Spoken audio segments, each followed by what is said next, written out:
আমার এগুলো ভাজা হয়ে গেছে, দেখেন কত সুন্দর মনে হয়েছে চিকেন ভাজা, কিন্তু খেতেও খুব মুচমুচে।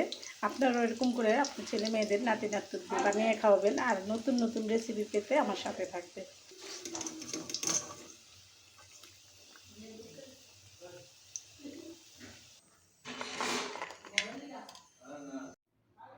বিসমিল্লাহির রহমানির রহিম। আসসালামু আলাইকুম। এটা হলো সুস্বাদু সরিষার শাক ভাজি।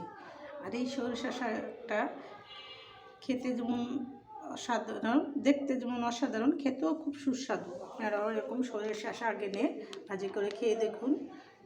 সাধারণ একটা শাক, এই শীতের দিনেই পাওয়া যায়, সারা বছর আর পাওয়া যাবে না। আপনারা অবশ্যই এরকম সরিষা শাক এনে ভাজি করে খাবেন। আর ভিডিওটা বড় না করে দেখতে থাকুন, আমি ভিডিওটা না টেনে আপনারা দেখতে থাকুন। ধন্যবাদ। কাটাটা শেষ করে এখানে নিয়েছেন পেঁয়াজ, রসুন আর কাঁচামরিচ, এটা দিয়েই আমি ভাজিটা করব আর আপনাদের সাথে শেয়ার করব। এই শাক ভাজি করতে বেশি কিছু লাগে না, অল্প কিছু মশলা হলে হয়ে যায়।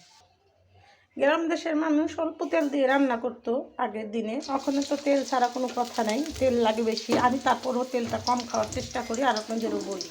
আমি রান্নার সময় সবসময় আপনাদেরকে সতর্কবাণী দিয়ে থাকি, সবসময় চুলার আঁচ কমিয়ে রান্না করবেন, দুর্ঘটনা এড়িয়ে চলবেন, বেঁচে যাবে হাজার হাজার জীবন, বেঁচে যাবে লাখ লাখ টাকা। আমার এই সতর্কবাণী মেনে চলবেন, চুলা থেকে একটু দূরে সরে রান্না করবেন।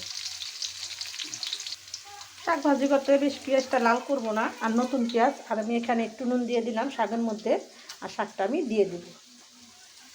একদম সিম্পল, কোনো ঝামেলা নাই, নিজ ঝামেলায় শাক ভাজি করবেন। আর সরিষার শাক ভাজি করবেন, সাথে গরম ভাত ঠান্ডা ভাত যা দিয়ে খান, খেতে একটা অসাধারণ মজা লাগবে। দিয়ে দিলাম কাঁচামরিচটা একটা।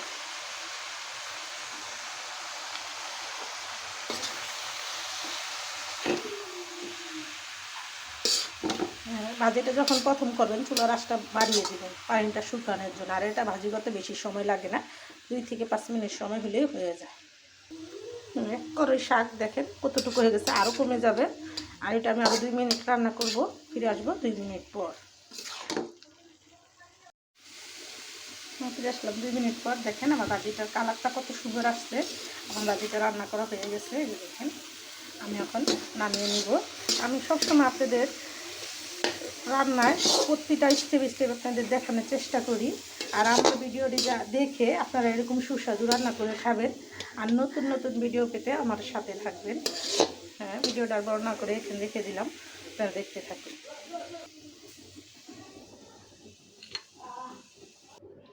হয়ে গেল এক বাটি গরম গরম সরিষা শাক। আর এই সরিষা শাকটা খেতে অনেক অসাধারণ।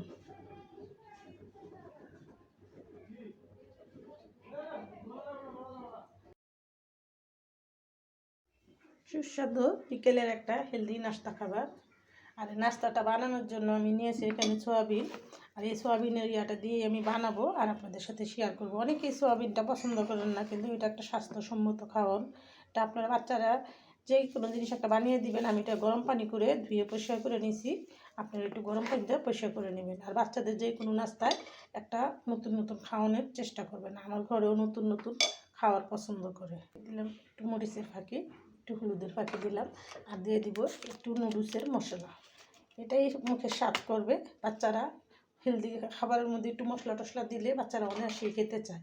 আর দিয়ে দিব স্বাদ মতো একটু লবণ, দিয়ে দিলাম মানে একটু নুন, এটা একটু মেখে নিব। দিয়ে দিলাম শাহি গরম মশলা গুঁড়ো, এটার সাথে আবার গোলমরিচের গুঁড়ো আছে। এটা ছোটো থেকে বড়রা সবাই পছন্দ করবে, এরকম একটা সব বিকেলের হেলদি নাস্তা। মাখানো হয়ে গেছে, আমি এটা রেখে দিব। এটার সাথে আমি একটু চাল বাটা নিব, একটু চাল বাটা নিয়ে নিব।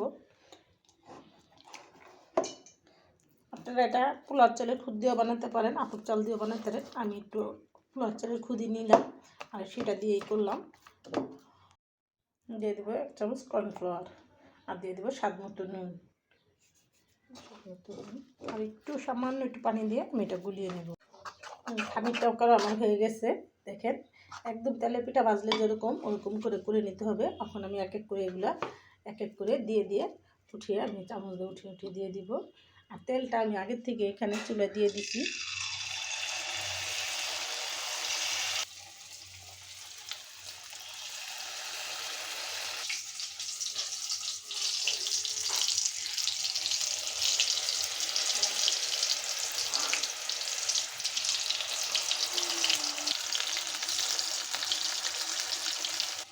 আমি এরকম করে সবগুলো এক এক করে দিয়ে নিব। আপনারা এরকম করে এক এক করে দিয়ে ভেজে নেবেন, একদম মচমচে হবে। আমার এগুলো ভাজা না হয়তো এটা দেখেন আমার নাতি নাইসা বাটি নিয়ে দাঁড়ায় রয়েছে, ওকে দিতে হবে। তো এরকম আমিও চাই প্রতিটা বাচ্চা বিকেলের নাস্তা এরকম একটা হেলদি খাবার খাক। আপনারা আপনাদের নাতি পুতি ছেলে মেয়েদেরকে বানিয়ে দেবেন। দেখেন কি বিরক্ত করতেছে, ভাজারও সময় দিতেছে না। হ্যাঁ, আমি একটু সাদা সাদা করে দিয়ে দিলাম, আমার নাতির পাগল হয়ে গেছে, খাওয়ার জন্য পাগল হয়ে গেছে, গরমটা এমন খেয়ে দিলাম। এটা আরও একটু লাল লাল হবে। হ্যাঁ, বাকি কটা আমি এখানে দিয়ে দেবো। আর এরকম করেই আমি সবগুলো ভেজে নেবো। আপনারা এরকম করে ভেজে আমি একটু মাখিয়ে দেবেন। আপনারা চাইলে এটা বেসন দিয়েও করতে পারেন, কিন্তু চালটা করলে একটু মুচমুচে বেশি হয়। তো সেটাই আমি চালটাই নিলাম আর আপনাদের সাথে শেয়ার করলাম। আপনারা এরকম করে বানিয়ে নেবেন।